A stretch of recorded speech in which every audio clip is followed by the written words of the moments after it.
ஹalleluya good morning. பொழுது விடிஞ்சிருச்சு. எழுந்துட்டீங்களா? இன்னும் படுக்கையின் மேல இருக்கிறீங்களா? 7 மணி ஆயிடுச்சுல்லங்க. இந்நேரத்துக்கே நீங்க எழுந்து காலை வேளைகளை முடித்து விட்டு தனிப்பட்ட விதத்தில் ஜெபித்து விட்டு தேவனுடைய வசனத்தை தியானித்து விட்டு திரும்ப நாம தேவனுடைய வார்த்தையை சேர்ந்து தியானிக்க ஆயத்தமா இருக்கிறீங்கன்னு நினைக்கிறேன். ஆமாங்க, உங்கள சிலர் ரொம்ப ஸ்மார்ட்டா இருக்கிறீங்கல்ல. நீங்க இந்த நேரத்துக்கு உங்க பர்சனல் பிரேயரை முடித்து கொண்டு இன்னொரு முறை வசனத்தை தியானிக்க காத்திருக்கிறீங்க. ஆனா சிலர் பாருங்க, ராத்திரி ரொம்ப வேலை செய்தது போல இருக்கிறாங்க. ஒருவேளை நீங்க வெளிநாடுகள்ல இருந்து இந்த நேரம் உங்களுக்கு கொஞ்சம் முன்ன பின்ன இருந்து கொஞ்சம் கஷ்டமாக இருக்கலாம். வாங்க, அவருடைய வசனம் நம்மை புதிதாக்குகிறது. ஒரு சிறிய ஜெபம். பரிசுத்தரே, எமக்கு நன்றி ஆண்டவரே. நாங்கள் எந்த நிலையில் இருந்தாலும் எந்த நேரமாக இருந்தாலும் ஏசாண்டவரை துதிப்பதற்கு எங்களுக்கு நன்மையான நேரம் என்று, நேரம் கிடைத்தாலும் கிடைக்காவிட்டாலும் சுசேஷத்தை பிரசங்கிக்க சொன்னீர். ஒவ்வொரு நாளும் ஆண்டவரே பல விதங்கள்ல இந்த சோசியல் மீடியாவின் மூலம் உம்முடைய வசனத்தை விதைத்துக் கொண்டிருக்கையில அநேகர் ஆவிக்குரிய விதத்துல பலப்படுகிறதற்காக உமக்கு நன்றியப்பா. என் வார்த்தை வெறுமையாய் திரும்பாதென்றீர். பரிசுத்த ஆவியின் காரியங்களை பார்க்கிறவர்களின் இருதயத்திலே உம்முடைய வசனத்தின் மூலமாக செய்து உம்முடைய நாமத்துக்கே மகிமையை கொண்டு வரும்படிக்கு இயேசுவின் நாமத்திலே ஜெபிக்கிறோம் நல்ல பிதாவே, ஆமென். தேவனுக்கு ஸ்தோத்திரம். உங்களுடைய பைபிள வாசிங்க. ஒவ்வொரு நாளும் வாசிங்க. வரிசையா வாசிங்க. ஆதியாகமம் தொடங்கி வரிசையா வாசிங்க. மத்தேயு தொடங்கி வரிசையா வாசிங்க. அப்ப உங்களுக்கு நன்றாக புரியுங்க. மார்க்குவின் சுவிசேஷம் 4வது அதிகாரம் 35ஆம் வசனத்திலிருந்து வாசிக்கிறேன், கேளுங்க. அன்று சாயங்காலத்தில் அவர் அவர்களை நோக்கி, அக்கரைக்கு போவோம் வாருங்கள் என்றார். அவர்கள் ஜனங்களை அனுப்பிவிட்டு அவர் படவில் இருந்தபடியே அவரை கொண்டு போனார்கள். வேற படவுகளும் அவரோட கூட இருந்தது. அப்பொழுது பலத்த சுழல் காற்று உண்டாகி அவர் இருந்த படகின் மேலே அலைகள் மோதினபடியால் படகு நிரம்பி விட்டது. எவ்வளவு பெரிய தேவன் இவ்வளவு சின்ன படகிலே பயணிக்கிறார் என்றால் எவ்வளவு அற்புதங்க. அவ்வளவு பெரிய தேவன் பரலோகத்திலே சிங்காசனத்தை பொருட்டாக எண்ணாமல் மனுஷனுடைய சாயலிலே அடிமையின் சொரூபம் எடுத்து சிலுவை மரணத்தை அடையும்படிக்கு தம்மை தாம் தாழ்த்தினார். யாருக்காக? நான் நம்புகிறேன், எனக்காக, என்னை மீட்பதற்காக, என்னுடைய கவலைகளை தீர்ப்பதற்காக, என்னுடைய பாடுகளிலிருந்து விடுவிப்பதற்காக, மிக முக்கியமாய் அவருடைய ராஜ்யத்தின் வாரிசுகளாய் செய்வதற்காக. ஹalleluya. இயேசுவின் சீஷர்கள் எவ்வளவு பாக்கியம் பெற்றவங்க. அப்போவே அற்புத காரியங்களை பார்த்தார்கள். அந்த சின்ன படகிலே இயேசுவை ஏற்றுக்கொண்டு இவர்களும் ஏறி சென்றாங்க. நம்முடைய ஆண்டவர் அந்த கப்பலின் பின்னணியத்தில் அவர் தலையணியை வைத்து நித்திரையாயிருக்கிறாராம். எனக்கு தெரியாதுங்க, சமுத்திரத்தில் எப்படி தூங்குவாங்களோ தெரியாது. உண்மையில அவர் தூங்கியிருப்பார் நினைக்கிறீங்களா? என்னங்க, அவர் உறங்குவதுமில்லை, தூங்குவதுமில்லை. அவர் வேண்டுமென்றுதான் கொஞ்ச நேரம் மௌனமா இருக்கிறாரு. அதற்குள்ள என்னாச்சு பாருங்க. அவர்கள் அவரை எழுப்பி, போதகரே, நாங்கள் மடிந்து போகிறது உமக்கு கவலை இல்லையா?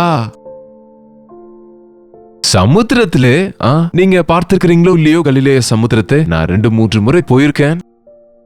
கலிலேய கடலா அல்லது ஒரு ஏரியா அல்லது ஒரு ஃபெரியா? பாருங்க, அங்க யோர்தான் நதியும் அந்த கலிலேயாவின் தண்ணீரும் கலக்கிற இடம் அது. ஆகவே அதை ஒரு கடல் என்றும் சொல்லலாம். அங்க நீர் ரொம்ப ஃப்ரெஷ்ஷா இருக்கும், மீன்கள் ரொம்ப சுவையா இருக்கும். நீங்க அந்த மேப்பை கவனிச்சு பார்த்தால் அந்த கலிலேயா சமுத்திரத்தை சுற்றி ஆண்டவர் திரிந்தவராக அவர் அங்கே அதிக ஊழியத்தை செய்தாருங்க.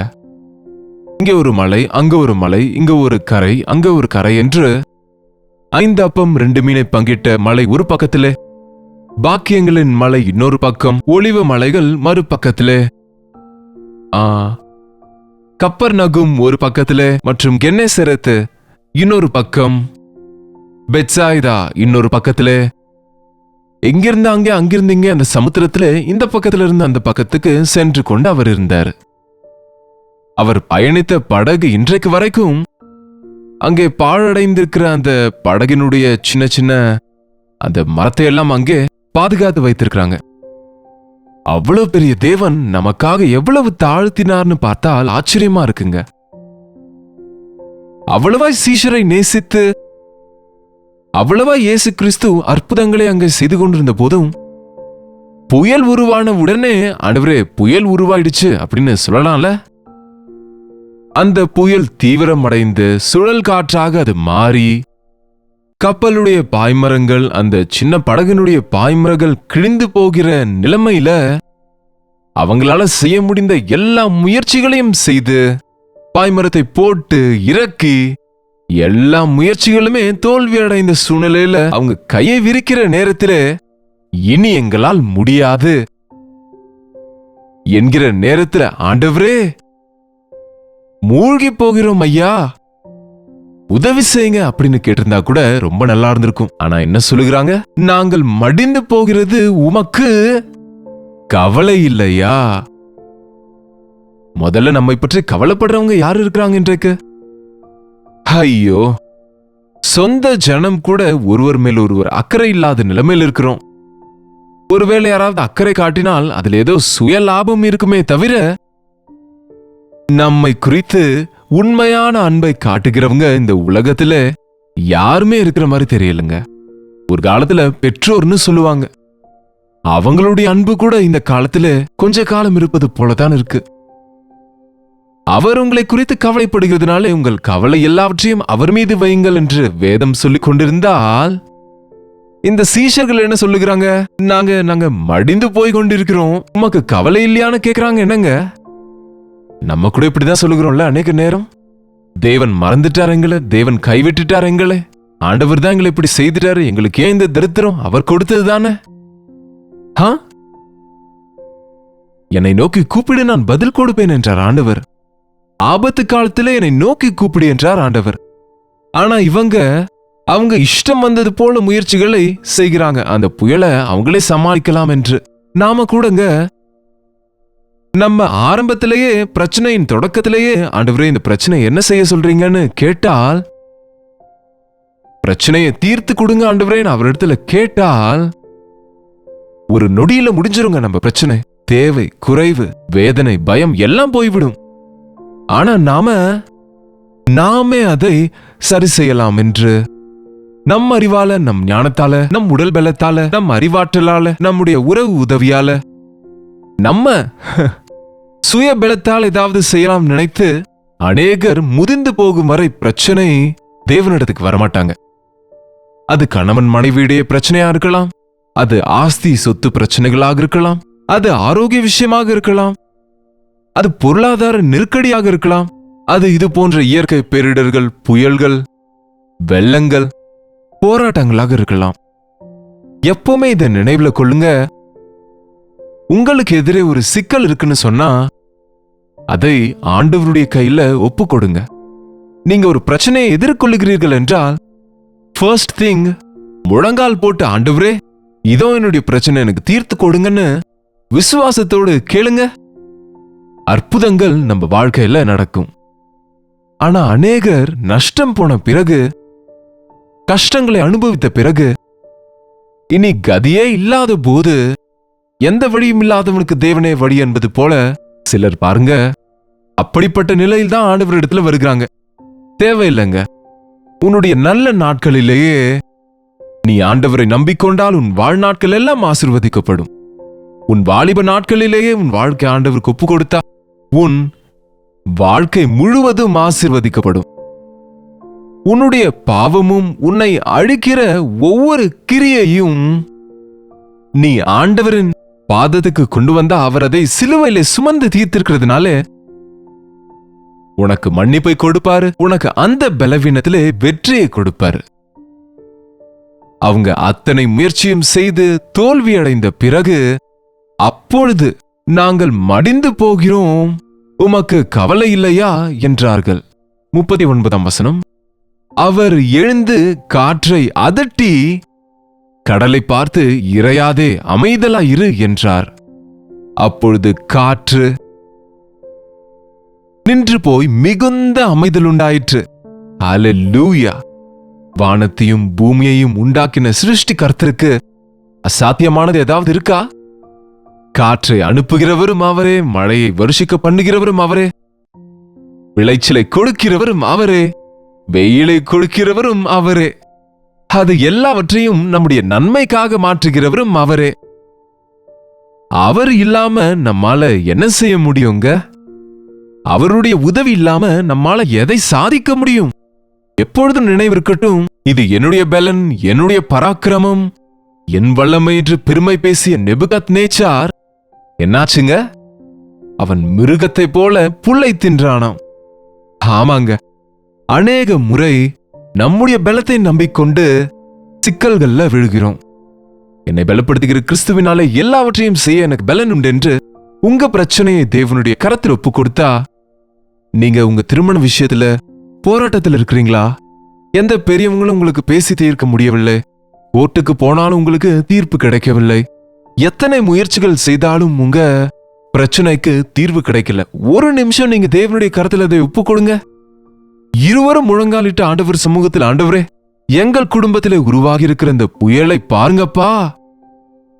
அவர் அதை அதட்டுவாருங்க. புயல்களை உண்டாக்குகிற, குழப்பங்களை உண்டாக்குகிற, வேதனைக்கும் கஷ்டத்துக்கும் நஷ்டத்துக்கும் நாசனத்துக்கும் அதிகாரியாகிய பிசாசை ஜெயித்த ஆண்டவர் பிசாசின் கிரியைகளை அழித்து விடுவார். காற்றை அதட்டின போது சமுத்திரம் அமைதியாயிற்று. நம்ம உள்ளத்துக்குள்ள சில முறை போராட்டங்களாக இருக்கும். வெளியே இருக்கிற புயல் கதை இருக்கட்டும்ங்க, வெளியே இருக்கிற வெள்ளம் விஷயத்தை விடுங்க.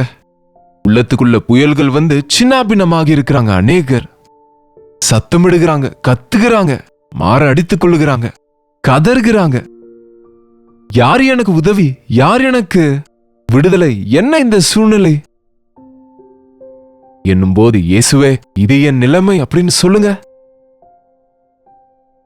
நதியை போல உன் சமாதானம் பாயும்படி செய்வேன் என்கிறார். சமாதானம் உங்கள் இருதயங்களை ஆளும்படியாக செய்கிறேன் என்றார். சமாதானத்தின் கர்த்தராகி ஆண்டவரிடத்துக்கு வரும்போது குழப்பங்களிலிருந்து விடுதலை, போராட்டங்களிலிருந்து விடுதலை, தீமையிலிருந்து, அழிவிலிருந்து நமக்கு வெற்றி கிடைக்குங்க. காற்றை அதட்டி கடலுக்குள்ளே அமைதலை உண்டாக்கின போது அற்புதமாக அங்கிருந்த எல்லாரும், இவர் யாரு என்று, காற்றும் கடலும் இவருக்கு கீழ்ப்படுகிறதே என்று ஆச்சரியப்பட்டாங்க. அநேகர் அவர் பக்கம் திரும்பினாங்க. இந்த நாட்கள்ல நம்முடைய பிரச்சனைகளை பார்த்து நம்ம சோர்ந்து போகாமல், நம்முடைய பிரச்சனைகளை மற்றவர்களிடம் கொண்டு சென்று அவர்களையும் நோகடிக்காமல், அவர்களையும் வேதனைப்படுத்தி குழப்பி இன்னும் அதிகமான தீமைக்குள்ள நம்ம வாழ்க்கையை நடத்தாமல், உன் கஷ்டத்தை, உன் வேதனையை, உன் பிரச்சனையை ஆண்டவரிடத்துக்கு கொண்டு போ. எந்த புயல் உங்களை ஆட்டி படைத்துக் கொண்டிருக்கு? புயல் என்றால் என்னங்க? நம்மை நினைத்துவிடும், நம்மை கலங்கடிக்க செய்யும், நம்மை பதட்டமடைய செய்யும், நம்மை நாசமாக்கிவிடும். எவ்வளவா இந்த நாட்கள்ல மழையும் புயலும் வந்து கொண்டிருக்கு. எத்தனை மாநிலங்கள்ல, எத்தனை தேசங்கள்ல எவ்வளவு நஷ்டத்தை இது உண்டாக்குதுன்னு பார்த்து கொண்டிருக்கிறோம்லங்க. நம்ம ஆழ்மனதுக்குள்ள உண்டாகிற புயலா இருக்கட்டும், நம்ம உண்மை வாழ்க்கையில போராடுகிற போராட்டங்களா இருக்கட்டும், ஆண்டவரின் கையில ஒப்பு கொடுக்க கற்றுக்கொண்டா, அவர் உறங்கார், தூங்கார், அவர் நம்மோடே தான் இருக்கிறார் என்ற விஷயத்தை மறந்துட்டாங்க பாவம். அதனாலதான் சீஷர்கள் நாம கூட அவர் நம்மோடு இருக்கிறார்ன்றத மறந்து போகிறோம். அவர் எங்கேயோ வானத்துல இருக்கிறார் நினைக்கிறோம். அவர் உன்னை விலகுவதும் இல்லை, கைவிடுவதும் இல்லை. நீங்க கேட்டால் ஒழிய அவர் ஒன்னும் செய்ய மாட்டார். கேட்போமா? பரிசுத்தரே, அன்புள்ள தகப்பனே, எங்கள் வாழ்க்கையில கலக்கங்கள் இருக்கப்பா, போராட்டங்கள் இருக்கப்பா, பிரச்சனைகள் இருக்கப்பா.